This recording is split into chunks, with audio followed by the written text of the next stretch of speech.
The stories of Mahabharata, retold by Sudipta Bhaumik.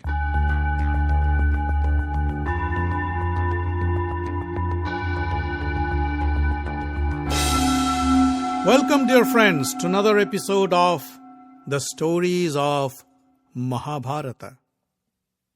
In the last episode, we heard the story of Matsya, or fish avatar, and about the cosmic cycle of creation and destruction.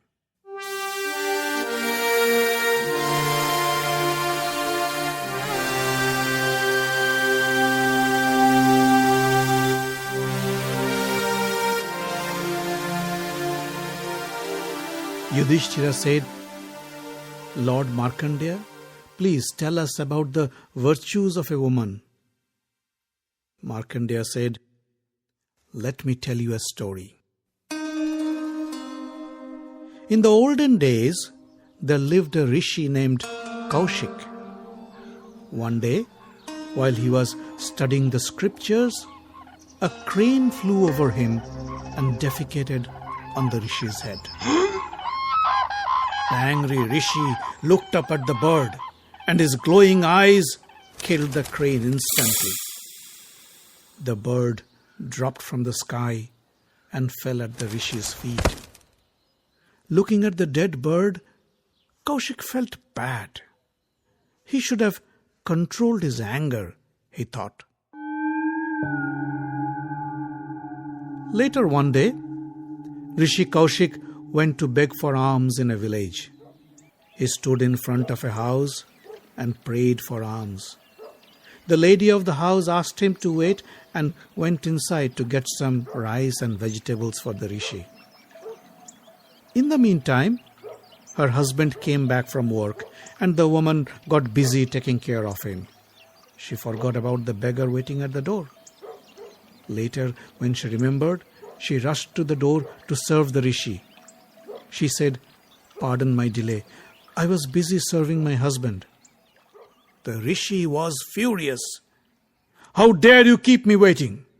Don't you know a Brahmin's rage can destroy the world?" The woman said, "Control your anger, Rishi. I am not a bird that you can kill with your looks.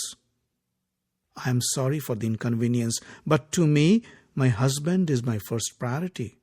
He came home tired and I had to take care of him first. That is my duty." Kaushik was surprised. How could this woman know of the bird incident? The woman said, "Your anger killed a poor little bird, and I know all about it because of my special powers. I acquired this power due to my devotion to my husband. O great Rishi, if you cannot conquer anger, lust, and desire, you cannot claim yourself to be a Brahmin. You may be well versed in the scriptures, but you need to learn the basics of human virtues. Go to Mithila and meet the Virtuous butcher. He will teach you the ways of life better than any Brahmin or Rishi." Kaushik was curious. How could a butcher be as virtuous as a Brahmin? As per the woman's instructions, Kaushik went to the city of Mithila and looked for the Virtuous butcher. The Brahmins directed him to a meat shop where he found the butcher selling deer and buffalo meat to his customers. Kaushik felt a surge of nausea when he saw the way the butcher chopped meat and handled the blood and viscera of the dead animals.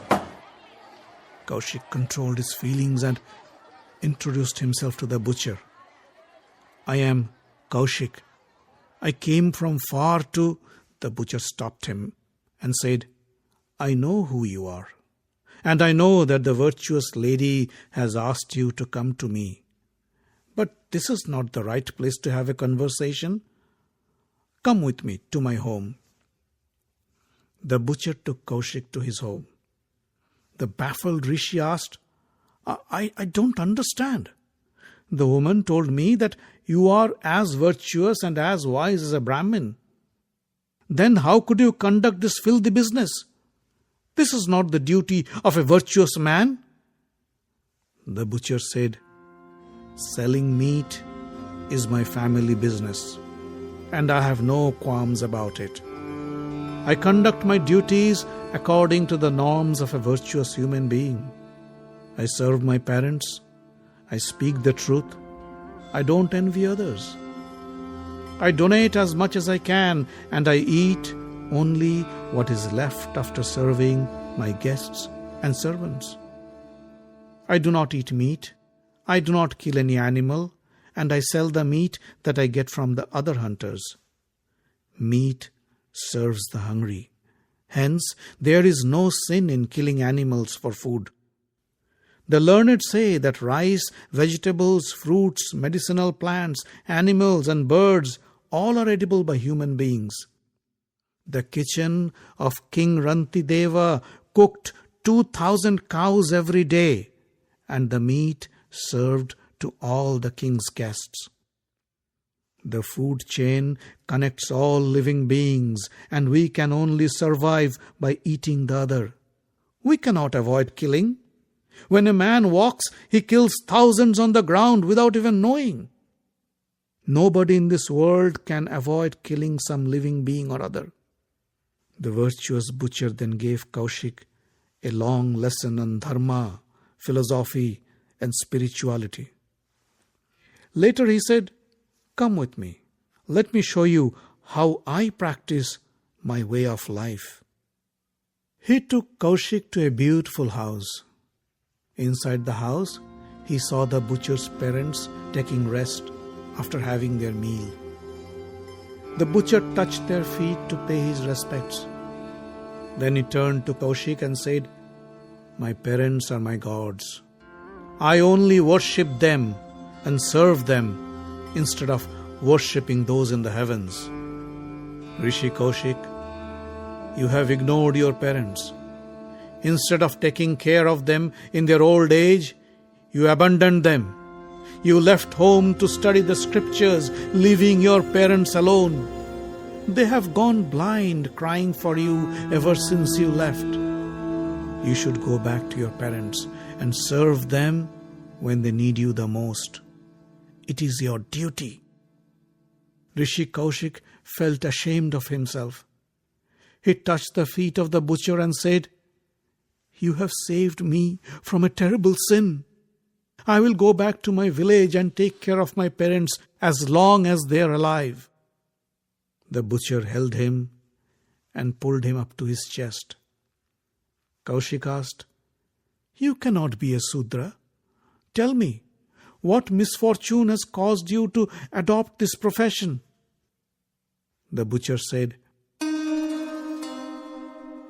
"In my past life, I was a learned Brahmin and a dear friend of our king. One day, I went hunting with the king, and I mistook a rishi wearing a deer skin as a deer and shot him with my bow and arrow. When I heard the cry, I was shocked, pulled out the arrow from his body and took him to his ashram. Fortunately, the rishi survived. But the angry rishi cursed me that in my next life I would be born as a Sudra butcher. I begged for mercy. The rishi had pity on me and said, although I would be born of the Sudra caste, I would be as learned and as wise as a Brahmin. I would also remember everything of my past life. He said, if I lead a life of righteousness and take care of my parents like gods, then in the following life I would be born again as a Brahmin. Kaushik took the butcher's lessons to heart and went back to his village to take care of his parents.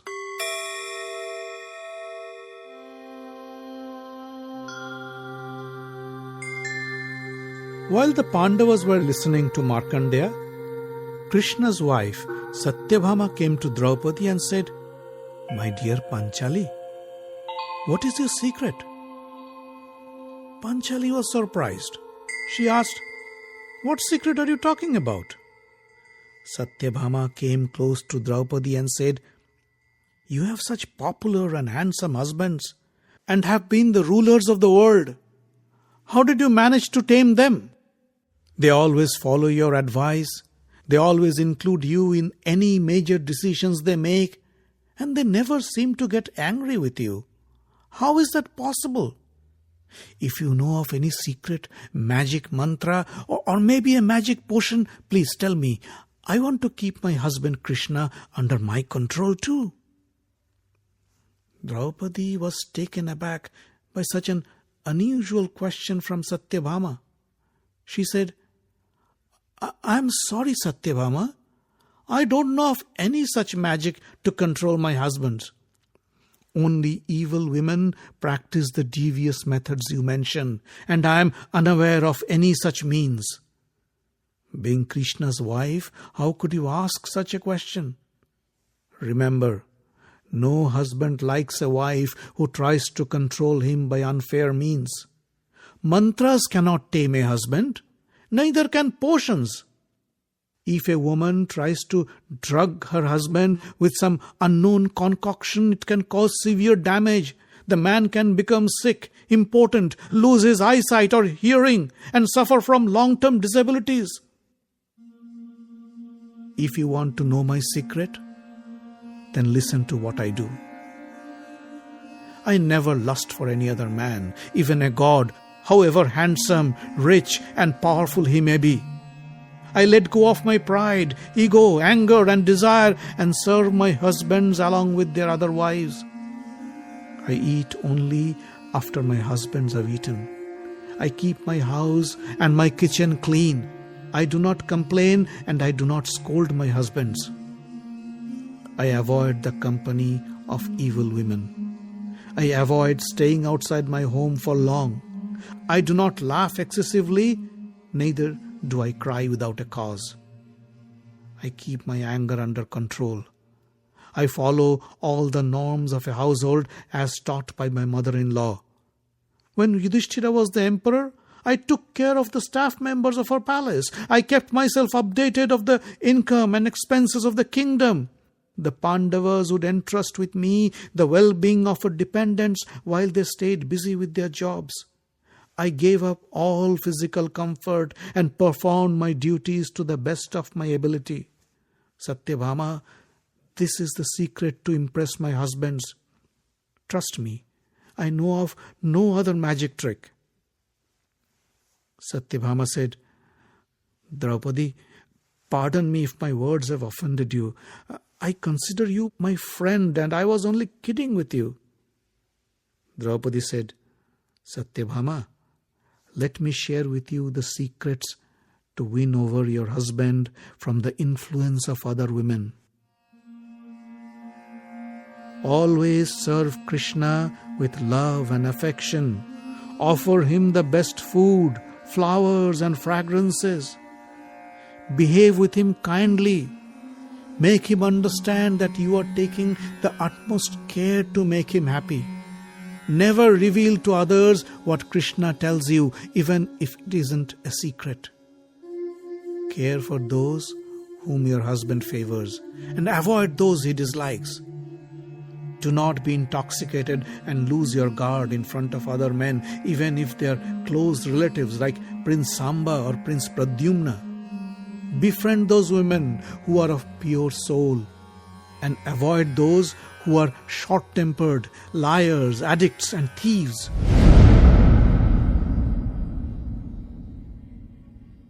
In the meantime, Markandeya was preparing to leave. Krishna called Satyabhama and said, Come, we should be leaving too. Satyabhama embraced Draupadi and said, Thank you for sharing those tips with me. Let me tell you, soon your husbands will win back their kingdom and once again you will be the empress. Those who were responsible for your suffering, consider them dead. And don't worry about your 5 sons. They are doing fine in Dwarka. Subhadra takes care of them just the way you'd have done. Rukmini also makes sure that they have everything they need. My father-in-law, Vasudeva, he looks after them too. Balarama and others, they all love your sons. Soon you will meet them. Satyabhama then mounted the chariot along with Krishna. They waved goodbye to Draupadi as the chariot vanished into the horizon behind a cloud of dust.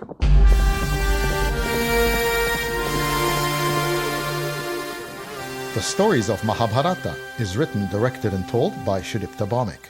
Audio engineering, original music and sound design by Avi Ziv. Find us online at facebook.com/Mahabharata podcast. Join the group for updates and news. Subscribe to the podcast using iTunes or any other podcast catcher. On Twitter, we are at Mahabharat Audio. The podcast is distributed under the Creative Commons non-commercial license.